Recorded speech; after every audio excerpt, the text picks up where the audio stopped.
trusting God for all that. Okay, back to this Undeniable series. Some of you know that they talked for a long time that they were going to replace one of my hips. And then they said, no, we're not going to do it yet. And so they're watching this thing about every 6 months. They go in, they're going to look at it, tell me, I guess, when I need to do it. So about one day out of every 3 weeks, I limp a little bit. I was limping some today, so that's one of those days. Okay, it's one of my 3 weeks, days in 3 weeks, but they're postponing that. Well, I wasn't going to be preaching during this timetable. And then I was going to be coming back and I was preaching. So God, what do you want me to do? And in one afternoon, as I was in the study and I was really kind of seeking the Lord's face, what did you want me to do? This entire 4-part series called Undeniable just kind of came forth and it burst forth. And we are in week 3 of this idea that there are some inescapable truths. And how do we live them out? If we claim to be in a relationship with a forgiver, how do we live these things out that other people see it? Jesus makes some very profound statements that are metaphors. He says you're like salt. You season the whole earth. You're like light. You light up the earth. What is that? That's great, the metaphor, but what does living like light and salt look like? And I think part of it is understanding how these inescapable, these undeniables measure up in our life. And so we're just kind of like enjoying that. And where is Action Jacks? There it is. Thank you. So some things are just black and white, and one of them is that life is hard. We had to learn this as kids. We did. I watched sometimes my grandsons. When my grandson was here, we were riding on the golf cart. My son was with me. We'd taken back roads. We'd actually ridden over to the church. My grandson wasn't quite 4 at the time, and he's riding with me, and we're riding back, and he gets stung by a bee. Grandpa feels terrible because he's riding with me on the golf cart between him, his dad, and my son, and so he gets stung, and I feel terrible about it. There's nothing I can do about it. And I didn't say it to him then, but I go, yeah, this is just one of those lessons, because the truth is, one of the things that we all learned as a kid is we learned that life is hard. I know that's the case. I mean, look at things like this. Life is hard. Life is hard. And all of us probably have a memory of one of those times where we just fell flat on our face, tripped over something, scraped a knee really bad, hurt something. You know, it might be a different memory of some type. You know, you got one like, I don't know. Well, life is hard. It got drummed into us as a kid. No one had to preach it to us. We experienced it. Life was hard.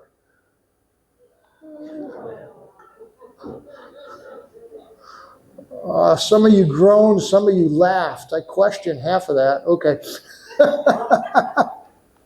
Life was just hard. That first bike, oh my gosh, yeah. Oh, just life was hard. Life continues to be hard. You never know when the next fall or slip's going to be. My same grandson with my son were up in the D.C. area a little over a year ago, and my son says, you want to go for a walk? So we're walking. It had rained really hard, and mud had come down a hillside, and wet mud was all across the concrete walking path. My grandson is on his little push bicycle, has no pedals, just kind of like going like this. He's flying. Grandpa fell. Grandpa is down in the mud. My son is like panicked. Oh, Dad. And I was going on, oh man, because life remains hard. You never know when the next one's going to come. You don't know what's going to happen. How are you going to get trapped by something next? We just don't know. Life is hard. We have learned this lesson. None of us is going to argue with this. It's true. Life is hard. It's filled with challenges. It's filled with times where it's just going to be different. It would be great if life didn't have those pitfalls, those risks, those hardships, all those things that are there. But there are some challenges I have with this. See, my challenges with this relate to this truth.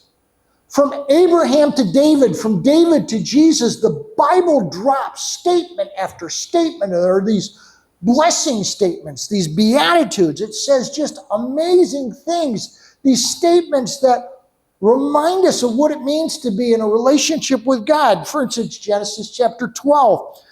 This is part of the Abrahamic covenant. It says, look, go from your country, your people, and your father's household to the land that I'll show you. I will make you a great nation. I will bless you. I'll make your name great, and you will be a blessing. It's part of what wrapped up in the very call of Abraham in the beginning.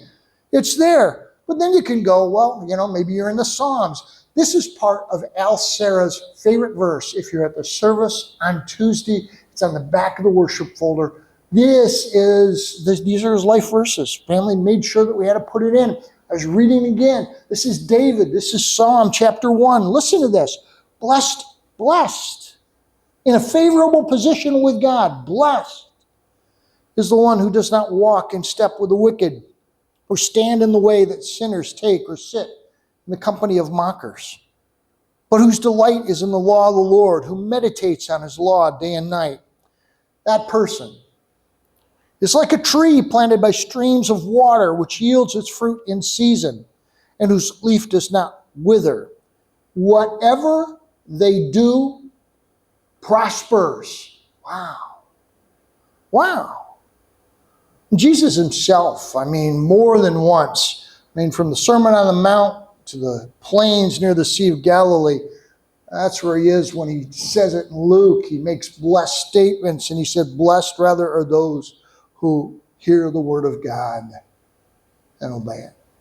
The Bible is filled with these statements that say that you and I, if we claim a relationship with God, we're blessed.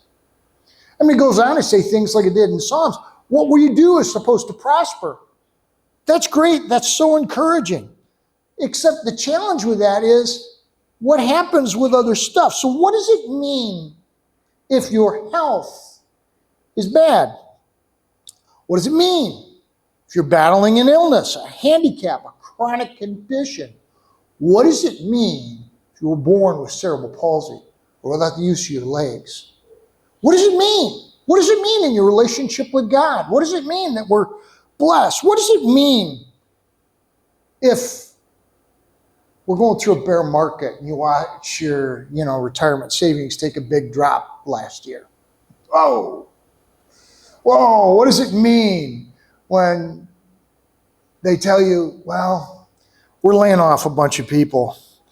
What does it mean? What does it mean when they're talking about a tax hike? What does it mean when they talk about recession? What does it mean? What does it mean to be the people of God and to be blessed in that situation? So what does it mean, security? What does it mean?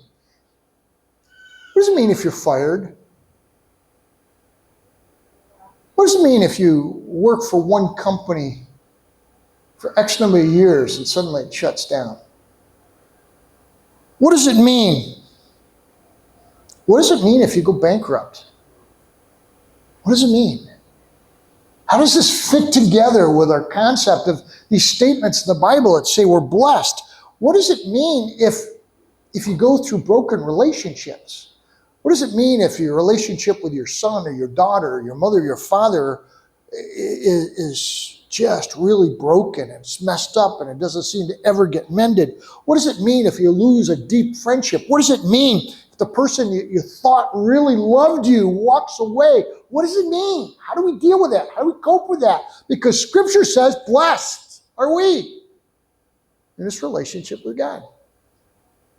You see, I think if we're going to live undeniable lives, how we face this type of stuff needs to look different. This is one of the distinguishing points of what it means to be a follower of the forgiver.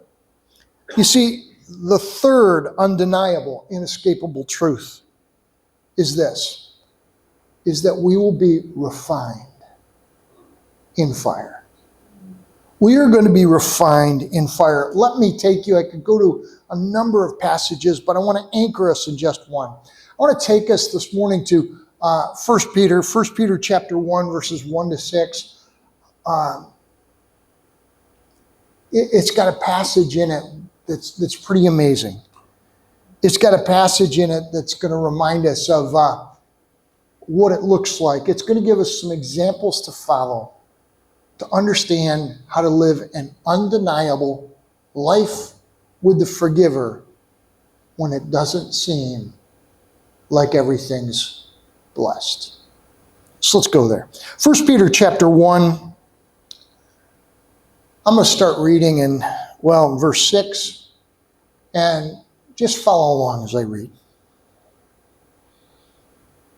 In this you rejoice, though now for a little while, if necessary, you have been grieved by various trials, so that the tested genuineness of your faith, more precious than gold that perishes, though it is tested by fire, may be found to result in praise and glory and honor at the revelation of Jesus Christ.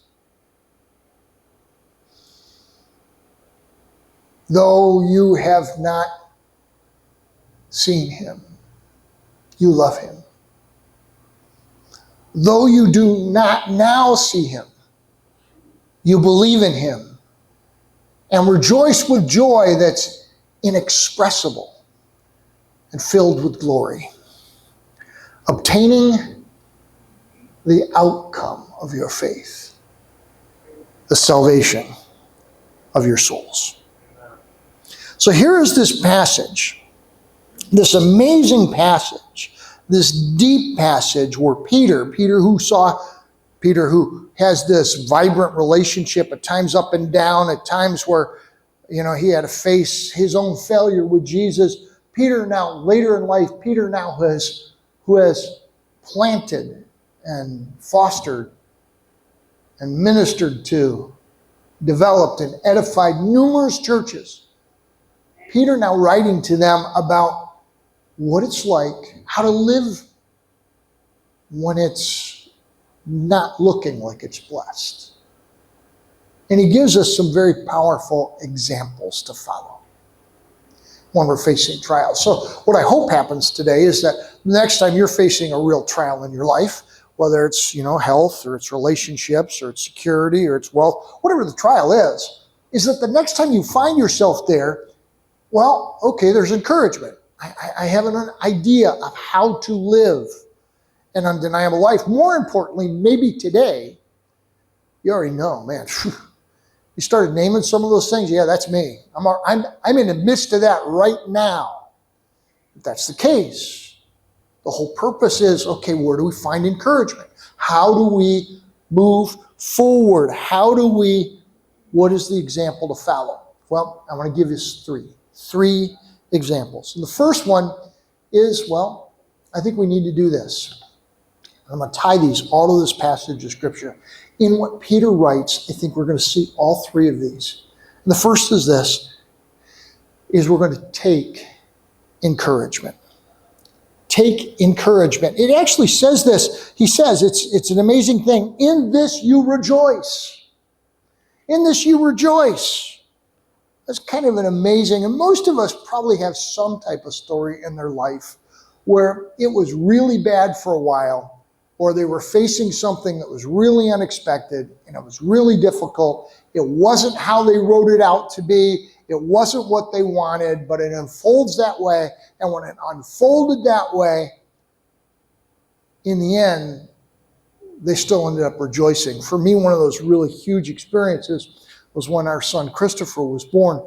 Chris had been footling breech, a really footling breech, because, in all those examinations that they have leading up to a delivery and those monthly doctor checks, I think from probably 6 months on, everything they said to Cheryl, every time, those are his toes. Oh, we feel his toes. And right up to that night, those are his toes. And they kept telling us there's really nothing to worry about, because the bulk of the time with a child that's footling breech, he's going to turn. The baby will turn. He's going to get head down. This won't be a problem. Yeah. We get to that night, and the baby is still footling breech. Matter of fact, he's kicking his way out. And we're in the midst of this, and they're trying to decide what to do. And well, they're going to let Cheryl try in a natural delivery for just a little bit, but there's a great danger, because the danger is if the child, stalls in the birth canal and then child's in great peril, there's how do you rescue the child? How do you rescue mom? All those things. So we've been up forever, because I don't think we went to the hospital until about 12 o'clock at night. And that was back when we were younger, when we probably never went to bed until 11:30 at night, like more like 12. I think a lot of times we'd have to watch Letterman or something like that. And we hadn't been to bed. If we'd been with friends earlier in the night, we'd laughed a lot. We played games. We went home, had tea, watched something on TV. All of a sudden, now we get to the hospital because water has busted forth. And we're there, and they're telling us all these things. We're going through this, and about 3 o'clock in the morning, I can't remember the exact time, they tell us, well, we're going to have to do surgery. We're going to do cesarean. Wow. And we're not really planning on that. Well, what is that going to mean? How's that going to be like? And they're in there, and we go in, cesarean's unfolding. I'm allowed to be there. I'm amazed by it. It's going on. Cheryl's awake. She talks to me. At one point, she says, sit down and talk to me. That was a bad move. I was actually okay when I stand up watching it. When I sat down and I started thinking about it, then I go, I don't feel good. So they put me on the floor. I laid on the floor while my son was born. In the middle of the night, one of the great joys of my life burst forth into the world. They're lifting him out. I still remember the doctor's first words. He's peeing. And I giggled. They wouldn't let me up. They told me, no, you got to stay down there, because they don't want me going down. I'm down there, they're checking it over, and I'm crying, and Cheryl's crying. And that which was the trial has passed into rejoicing. And Peter starts there. He says, take encouragement. In this you rejoice. What do we rejoice in? We don't rejoice in the trial. It's not the trial that we're rejoicing in. What we are rejoicing in is, it's the outcome. It is the outcome. The place that we find comfort, the place that we find encouragement, the place that we find hope is this truth. This passes. Other things will follow. When we face death, it's the biggest one, it's the hardest one, and we still come to the same thing. And honest, I'm grieving. I've talked with my wife a lot about it. I mean, Al Sarah got to my heart in the first year that I was here. Man. Come to the funeral on Tuesday and expect to see your pastor cry. But I know the outcome. The moment he breathed his last, he was ushered into the presence. In the midst of trial, the first thing that will set us apart in a world that faces trial is that we take encouragement. Not that the trial is happening, but there's a different outcome because of our faith. It begins there. Amen. Amen. Starts there. All right, so let me give you a second example that I think you see in this passage that Peter's writing that challenges us to live an undeniable life with Jesus, even when it doesn't seem like we're in that blessed moment that gets talked about so often. Second, face the test. Face the test. Once again, we're called to be salt and light, these great metaphors that Jesus uses. How is that seen? What's the ways that that looks like in the midst of trials? And it talks about this concept that, it is in our ability to face the test that genuineness is revealed. in the midst of facing that test, because that's literally what it says. If you back up with me, it will say this, so that the tested genuineness of your faith is going to be revealed. So here's this interesting concept. Now, some of you know this, some of you, and I've mentioned it before, I like to cook. I really do. And Cheryl likes it when I cook. And other people have had some of the things that I cook. And, it's good. But I have a signature dish that when I've told some people about it, they kind of go, ooh, I don't know if I'd like that. It's kind of like an ooh moment. And one of my signature dishes would be this. I would love to have, nice fillets of sockeye salmon, that bright red Alaska northeastern salmon. And I fillet that, take all the pin bones out, and I saute it in green curry, Thai spices, and orange juice. So it gets this kind of sweet heat to it. And it's just poached like that in the liquid. It's marvelous. Make homemade coconut rice. And then I get green snow peas in the pod, and you steam those because you still want them kind of a little bit crisp on the side of the plate, so they're that bright green color. I then take the liquid and I add gold raisins to it, and I reduce it until it's almost like a syrup texture. I take the coconut rice, I put it in the center of the plate, I take this beautiful fillet of salmon and I lay it on top, put a couple of pieces of orange on top of that, and I take that orange, and anybody know what green curry is? Green curry. If you have a really good green curry, it'll light you up. It'll light you up. It's got heat. I take this great sweet, hot, syrupy mixture and I float it around the rice on the plate, and so it comes out and it looks gorgeous. And I plate it in the kitchen. I bring it out and I set it in front of people. And in that moment, when they pick up the fork, I stand there and I wait. This is the moment. Is it going to be proved true? Because no matter how good it looks or how well I've talked about it, you don't know whether or not it's good until you do what? That first forkful goes in your mouth. And in that instance, I go, yeah, see, I told you. I've had people tell me, we don't like fish. And they go, this is really good. Things like this. And they're going on. It is that moment. That's kind of the image that Peter uses here concerning our faith. It's the testing moment. It's the moment where the world goes, it's all on the line. The forkful's hitting the mouth. And they go, man, that's for real. That is for real. The genuineness of our faith gets tested. And it says this, it becomes precious. It's that beautiful thing that comes out of it. It is something that's not going to be forgotten. It's a part of what's going to be the glory when the forgiver comes back. He's going to get glory because our faith proved real. It faced the test in that moment. So what do? You face the test. You deal with the new normal. This whole last year has been that for me. Honest, I was here 3 months when Ian showed up. And nobody ever named your kid Ian. Do me a favor. It's just like,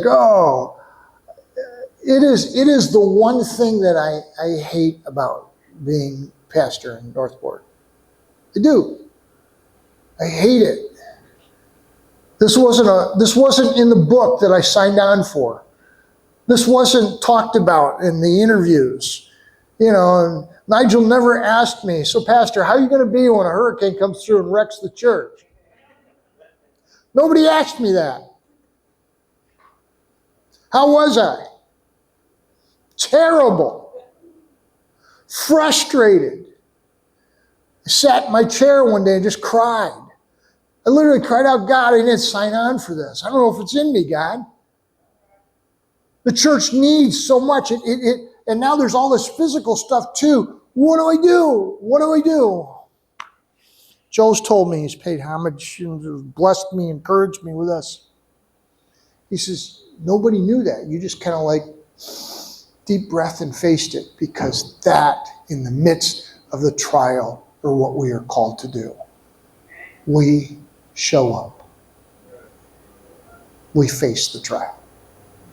And in the facing of it, the genuineness of our faith becomes real. How does Rosemarie face the loss of Al? I mean, their love story is amazing. He was a widower, saw her, kind of thought, she's got kids, I got kids, this could be a good match. Went to the school that she taught at, proposed in front of all the kids. And their love story began. How does Rosemarie face the loss? As much as we, her friends and family around her, want to support her, how will she face the loss? She will face it, and faith will prove genuine. And it will bring glory to his name. It is in the facing the test that we follow this example that Peter was talking about in this passage. Well, there's one more thing. A third example that I think I see in this passage is that in facing that test, we will exercise faith. Now, exercising faith is kind of a unique thing, but listen to what it says there in that passage again. You love him, though not seeing him.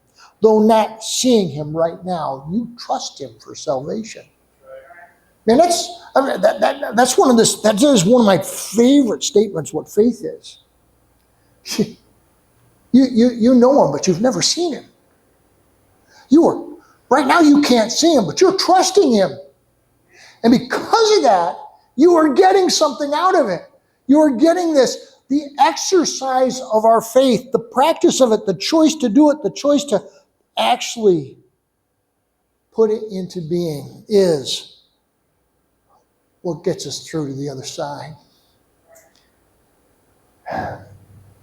If I can trust God, this is how profound it is. If I can trust God that Jesus was enough, that when I die, I get ushered into his presence, that every horrible thing ever I did, every failure I ever had, every sin I ever had got taken care of, and when I just trust him, that's enough. If I can do that, Peter's saying, then the trial, you got that. You got that. This is nothing compared to what he conquered that you trust him for already. You see, we are experiencing right now an inexpressible joy. And what that inexpressible joy is supposed to be? It's about the outcome of our faith, which is going to lead us to glory in him. It's that outcome of our faith. It was intriguing this last week. I got thinking about somebody as I was writing this message, and I was thinking of Johnny Erickson Tada, who I've met in person and other people have. I mean, you got to be older now to know who that was, but Johnny Erickson Tada was, well, she dove into water. That's what she did. She dove into water. She struck the bottom. She rolled over somehow. She broke her neck. She laid there at the bottom. She couldn't move anything. I remember her writing. She talked about it. She goes, I didn't know if anyone would even know I was down there and couldn't move. And would anyone come to that realization before I had to take a breath and fill my lungs with water? And they did. They rushed her to a hospital. And she is a quadriplegic for life. Saw an interview not too long ago. It's 50 years later. She's an old woman now. And someone asked her, do you still pray for healing? Wow, what a question. Because if you read some of her earlier books, and she became an artist, she became a very great artist. She signed everything, drew everything with a Parker magic marker in her mouth, just like you see in the picture there. Sold her artwork everywhere. She becomes married, has a husband she's with for life. They ask her, would you still ask God for healing? She goes, anytime anyone wants to pray for me for healing, I ask God for healing. But usually I say, can we begin by asking him for this? God, forgive me for this that I'm holding against so-and-so. God, this is an issue in me that I'm really struggling with. Would you change it first, God? Would she accept the healing? Absolutely. But she goes, physically, I'm going to be healed one day. I know that. But there are things right now that are even more important to me than that. Like, God, sharpen my witness. God, give me more patience with my husband who cares for my every need. And she prays for things like that. She says that exercise of faith, based on the ultimate outcome of faith, that she knows the day will come where she will stand, I love that, in his presence, brings encouragement in the midst of the trials. And how can a life as a quadriplegic not be a trial? How can you be a teenager and break your neck diving into water and face everything that life would mean like that and still say, but I have this deep, incredible joy in my relationship with God? How? Because we exercise faith. I choose to trust him who cared for the greatest thing. You remember how that passage ends? You have inexpressible joy because you have already received the outcome of your faith. What is it? The salvation of your soul. If God can deal with that, he's got this. He's got this. So this last week, one of the times I was driving around by myself, and because I still have pity parties for myself about driving on and seeing Mod 1 and Mod 3 look as horrible as they are. Some of the trees we still got to deal with. But I take rejoicing. There are people who are taking great pride. I mean, so much, there's stuff about the front of the property, inside here. I mean, people are, and God was convicting me, and he was beginning to just challenge me. Just hang on. You've trusted me for more. Trust me in this. What have I trusted him for more? He saved the pagan man that I was. And who I was, I am no more because of what he's done. And therefore, I can trust him in the midst of this that I am facing now. And it does feel like a trial. Nigel, it still feels like I didn't sign on for this. All those things you said in the interview, Nigel, you never said Ian. Preach a contract. No. What we do is we continue to exercise faith. We trust in him who has guaranteed us that salvation. So, in the midst of trial, what do? How do we sum this up? Let me challenge you with this. Well, you want to live an undeniable life in the midst of trial? Take encouragement. Face the test. Exercise faith. And when the world sees people living like that, they go, how do you do that? How do you do that? And then we get to say, well, I do it because, what does it boil down to? I'm in a relationship with God, and that is based upon his work to begin it, to bring us into this salvation experience with him. With him. Maybe you're currently facing one of those crisis moments. Maybe you're facing one of those things where you just go, this is tough. I didn't sign on for this. This is not how I wrote it. This is not how I wanted it. I don't like this. And you're frustrated. How does this even come close to make me feel like I'm one of those blessed people of God? I want to challenge you that maybe you just need to, remind yourself of some of those examples. You have to remind yourself, Jeremiah, when he was writing Lamentations in the midst of it all, and it was really bad, Jeremiah, the prophet of God, for 40 years, after the fall of Jerusalem, after they're carried away into exile. He's still struggling with it, and Jeremiah has to remind himself of some truths. I'm not kidding to you. This is what he says. Lamentations chapter 3, verse 21, starting there. But this I call to mind, I remind myself, and therefore I have hope. The steadfast love of the Lord never ceases. His mercies never come to an end. They're new every morning. Great is his faithfulness. The Lord is my portion, says my soul. Therefore, I will hope in him. The Lord is good to those who wait for him, to the soul who seeks him. It is good that one should wait quietly for the salvation of the Lord. Jeremiah would have to remind himself, it's okay. My God's mercies do not end. Therefore, I have hope. It's okay. His faithfulness does not end. Therefore, I have hope. I have discovered salvation in him. Therefore, I have hope. You facing a trial today? Maybe the next time you have a trial, you need to remind yourself how to live that undeniable life. As the worship team comes back up, I want to challenge you with a song that they sang. It's got an easy title. I Surrender.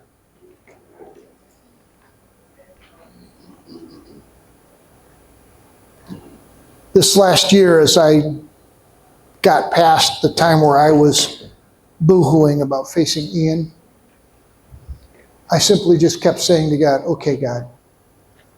Literally, this is how it sounded for me. You got this, God. You got this. That's my prayer, surrender. God, you got this.